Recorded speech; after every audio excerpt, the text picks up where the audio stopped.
ஏழாம் வகுப்பு மாணவி காதன்ஷியா. நூல் விமர்சனம். நூலின் பெயர் கடமையும் தியாகமும். நூலை எழுதியவர் ஏ ஜோதி. நான் எடுத்துக்கொண்ட தலைப்பு தன்னை மறந்த கொல்லன். முன்னொரு காலத்தில் செங்கோடன் என்னும் கொல்லன் இருந்தான். அவன் மிகவும் பொறுப்பாக வேலை செய்து வந்தான். அவனது உலைக்களம் ஊருக்கு வெளியே இருந்தது. அதனால் அரசர் அவனிடம் அரச பொறுப்புகளை ஒப்படைத்தார். ஒரு நாள் அரசர் வீரர்களுடன் சூழ்ந்த அரசன் உலைக்களத்திற்கு சென்றார். அங்கு தன்னை ஒருவன் வணங்காமல் இருப்பதை கண்டு கோபத்துடன் உலைக்களத்திற்கு சென்றார்.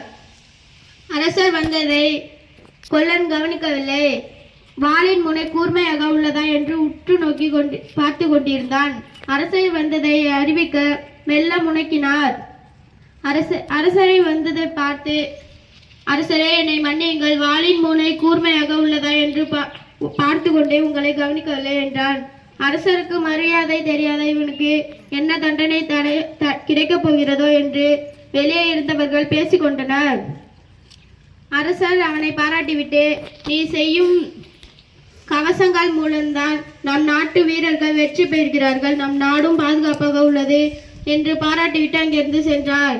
இதுல இருந்து நீங்க என்ன தெரிஞ்சுக்கிட்டீங்க? நம்ம வேலையை நம்ம பொறுப்பா செய்யணும். நன்றி.